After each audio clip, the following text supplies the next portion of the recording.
ভারত ও বাংলাদেশের 4096 কিলোমিটার দীর্ঘ সীমান্ত। একসময় যা ছিল বন্ধুত্বের মেলবন্ধন, আজ তা পরিণত হয়েছে দক্ষিণ এশিয়ার সবচেয়ে বড় ভূ রাজনৈতিক উত্তেজনার কেন্দ্রে। বিএসএফ ও বিজিবির মুখোমুখি অবস্থান, অনুপ্রবেশকারীদের পুশব্যাক আর সেই সাথে সীমান্তে নতুন করে তৈরি হওয়া কাঁটাতারের বেড়া, সব মিলিয়ে পরিস্থিতি আজ বারুদের স্তূপে পরিণত হয়েছে। আজকের এই আলোচনায় আমরা খতিয়ে দেখব কেন দুই দেশের সীমান্ত আজ এক চরম সন্ধিক্ষণে দাঁড়িয়ে, কেন মনে হচ্ছে আমরা একটি অলিখিত কিন্তু নিশ্চিত যুদ্ধের দিকে এগিয়ে চলেছি। বর্তমান পরিস্থিতির মূলে রয়েছে পুশব্যাক বিতর্ক।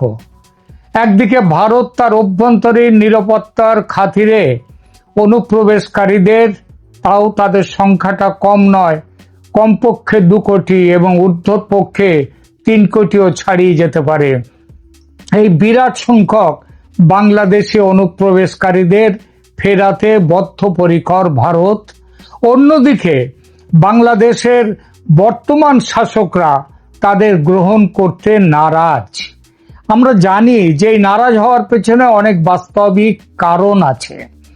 যে দেশ এমনিতেই চরম দারিদ্র্যের মধ্যে রয়েছে, যাদের এই মুহূর্তে সেইভাবে মানুষের খাদ্য, বস্ত্র, বাসস্থানের তেমন করে সুযোগ করে দিতে পারছে না, নানান অসুবিধা রয়েছে তাদের খাদ্যের সবকিছু দিক দিয়ে, তার উপরে 2.5 থেকে 3 কোটি মানুষকে যদি নিতে হয়, তাহলে তাদের নানা রকম অসুবিধে, তারা আরো বিপর্যস্ত হয়ে যাবে। শুধু তো 3 কোটি মানুষের জন্য কয়েকদিন আগে ভারতের পররাষ্ট্র দপ্তর থেকে বলেছে যে আজ থেকে 5 বছর আগে মানে শেখ হাসিনা তখন ছিলেন, তখন থেকে 2860 জন মানুষের একটা তালিকা বাংলাদেশের কাছে পাঠিয়ে দেওয়া হয়েছে তাদেরকে গ্রহণ করবার জন্য, নিয়ে যাওয়ার জন্য। বাংলাদেশ তার উত্তর আজ অবধি দেয়নি। দিলে মুশকিল আছে।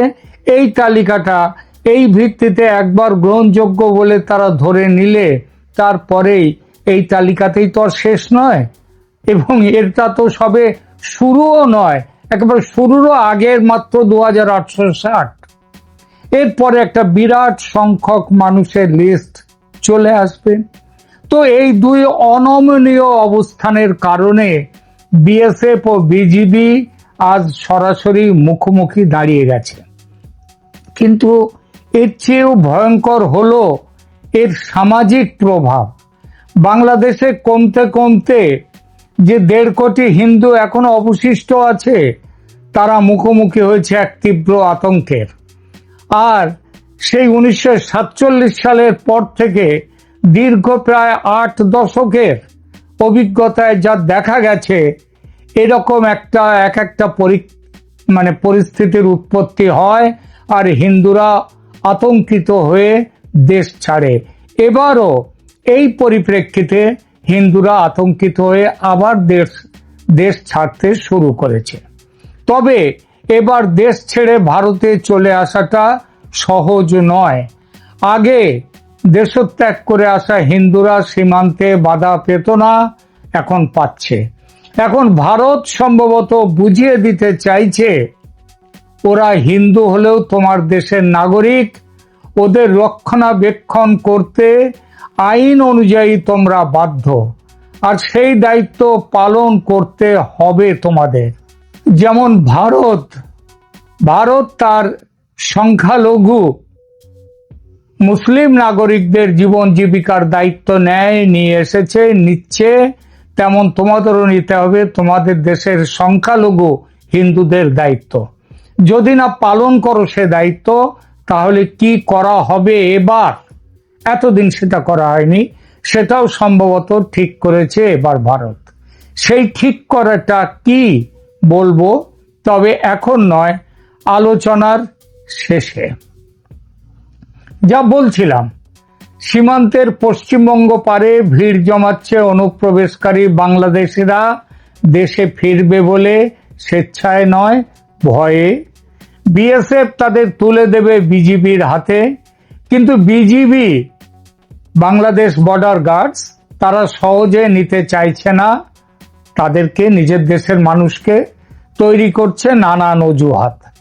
আর সীমান্তের বাংলাদেশ পারে অনেক জায়গায়, বিশেষ করে নদিয়ার সীমান্তবর্তী অঞ্চলে ভিড় করে রয়েছে বাংলাদেশের বহু হিন্দু পরিবার। তারা অনুপ্রবেশকারী নয়, স্বদেশে অত্যাচারের ভয়ে আতঙ্কে ভারতে পালিয়ে আসতে চাইছে। যেমনভাবে 1971-এ পালিয়ে এসেছিল বেশিরভাগ হিন্দু, সঙ্গে সামান্য কিছু মুসলিম, কিন্তু বিএসএফ এবার তাদের আসতে দিচ্ছে না। ভারতে বাংলাদেশি অনুপ্রবেশকারী হটাওয়ের পাল্টা হিসেবে বাংলাদেশি মুসলিম মৌলবাদীরা হুমকি দিচ্ছে সে দেশের হিন্দুদের দেশ ছাড়ার জন্য। এই গোষ্ঠীগুলির হুমকি এবং বিক্ষিপ্ত কিছু আক্রমণের ঘটনা আগুনের স্ফুলিঙ্গের মতো কাজ করছে। এর ফলে মানুষ ভিটে মাটি ছেড়ে ভারতের দিকে চলে আসার জন্য জমায়েত হচ্ছে অনেক জায়গায়। কয়েকদিন আগে একটি ছবিতে দেখলাম নদিয়ার সীমান্তের এক পারে, সেখানটাতে নদী সেখানে ডিমার্কেশন দুদেশের, তার মধ্যে বাংলাদেশ থেকে হিন্দুরা নদীর জলের উপরে দাঁড়িয়ে রয়েছে, তারা ভারতে আসতে চায়, এপারে বিএসএফ কড়া পাহারা দিয়ে রেখে দিয়েছে। ফলে আজকে এই পরিস্থিতি এসে দাঁড়িয়েছে। এবং সীমান্তে এটি শুধু একটি সীমান্ত ইস্যু নয়, পরিকল্পিত ডেমোগ্রাফিক গেম। সংখ্যাটা লক্ষ্য করুন, ভারতে বাংলাদেশি অনুপ্রবেশকারী মুসলিমের সংখ্যা 2 কোটির ওপর, আবার বাংলাদেশের সংখ্যালঘু হিন্দুদের সংখ্যা 1.5 কোটির ওপর। 2001 সালে অটল বিহারী বাজপেয়ী একটা রাস্তা খুঁজতে চেয়েছিলেন, মিডল পাথ। তিনি মাধবগড় বলে একটি কমিটি তৈরি করে দিয়েছিলেন এই সমস্যা দেখার জন্য। সেই কমিটি একটি অত্যন্ত বাস্তবসম্মত সুপারিশ করেছিল, সেটা হলো অবৈধ বাংলাদেশি অভিবাসীদের ওয়ার্ক পারমিট দিয়ে ভারতে রাখা। কিন্তু আজ সেই আলোচনার পথ বন্ধ। কেন? কারণ বাংলাদেশের বর্তমান প্রশাসনের মূল ভিত্তি হলো তীব্র ভারত বিরোধিতা। মোহাম্মদ ইউনূস চলে গেছেন, মোহাম্মদ তারেক রহমান এসেছেন, কিন্তু ব্যাখ্যা সেই ভিত্তিটা এক রয়ে গেছে। বাংলাদেশে রাজনীতি করতে গেলে ভারত বিদ্বেষ সেখানকার রাজনৈতিক দলগুলোর খুব বড় মূলধন। এই মূলধন না থাকায় বা ভালোভাবে ব্যবহার না করায় শেখ হাসিনার পতন হয়েছে। আর এই মূলধনের জন্য তারেক রহমান ভারতের বন্ধুত্বের হাত ধরতে চাইছেন না, ফিরিয়ে দিয়েছেন। এখানেই আসে পাকিস্তানের কথা। গোয়েন্দা রিপোর্ট এবং ভূ রাজনৈতিক পর্যবেক্ষকদের মতে পাকিস্তান এই অস্থিতিশীলতাকে কাজে লাগিয়ে ভারতকে চাপে ফেলতে চাইছে। সিন্ধু জল চুক্তি নিয়ে ভারতের সাম্প্রতিক কঠোর অবস্থান, অপারেশন সিন্দুরে পরাজয়ের বদলা নিতে পাকিস্তানের পূর্ব সীমান্তকে অস্থির করে তোলার ছক, সে কথা স্পষ্টই বলেছেও পাকিস্তান। বলেছে এবার যুদ্ধ হবে ভারতের পূর্ব সীমান্তে। আর সেই উদ্দেশ্য সামনে রেখে পাকিস্তানের বড় কর্তারা, সামরিক কর্তা, এমনকি প্রধানমন্ত্রী পর্যন্ত কয়েকদিন আগে বাংলাদেশ সফর করে গেছেন।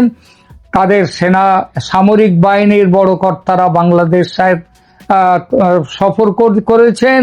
আবার বাংলাদেশ সরকারও তাদের সামরিক বড় কর্তাদের সেখানে পাঠাচ্ছেন। সুতরাং পাকিস্তান যে বলেছে এবার যুদ্ধ হবে ভারতের পূর্ব সীমান্তে, সেটা বোধহয় খুব একটা মিথ্যে তো নয়, বরং সেই পথে খুব দ্রুত এগিয়ে চলেছে পাকিস্তান। আর বাংলাদেশ সরকার তারা না বুঝে ভারত বিরোধিতার কারণে সেই ফাঁদে পা দিচ্ছে। শেখ হাসিনার পতনের পর ভারত ও বাংলাদেশের সম্পর্কের মধ্যে যে শূন্যতা তৈরি হয়েছে, তা আজ শুধু এই দুই দেশের সমস্যা নয়, বরং পুরো দক্ষিণ এশিয়ার নিরাপত্তার জন্য হুমকির কারণ হয়ে দাঁড়িয়েছে। একটা ভরসার জায়গা এখনো আছে, যদিও সামনের সপ্তাহে 8 থেকে 11 জুন নয়াদিল্লিতে বসতে চলেছে বিএসএফ এবং বিজিবির কেন্দ্রীয় পর্যায়ের উচ্চ তরফের বৈঠক।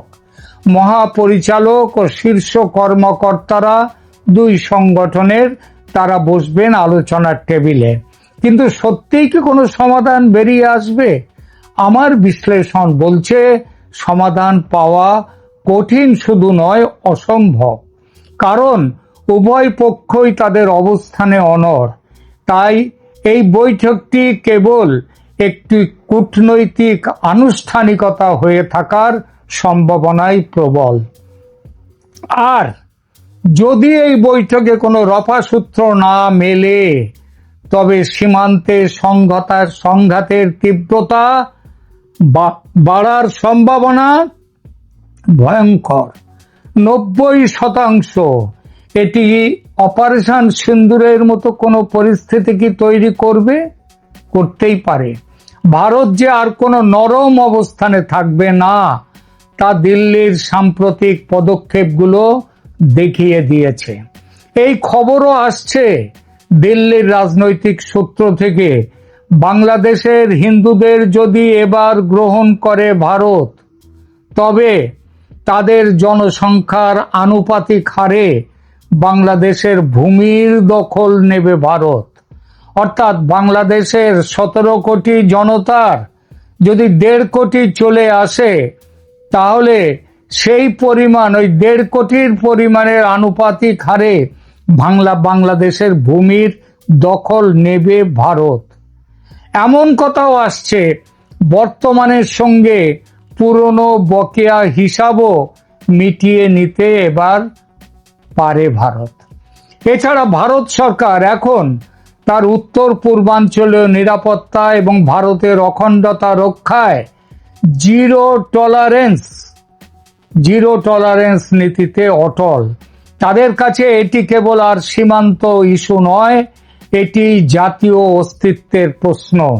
অন্যদিকে বাংলাদেশের বর্তমান শাসকরা তাদের রাজনৈতিক অস্তিত্ব টিকিয়ে রাখতে ভারত বিরোধিতাকে হাতিয়ার করেছেন।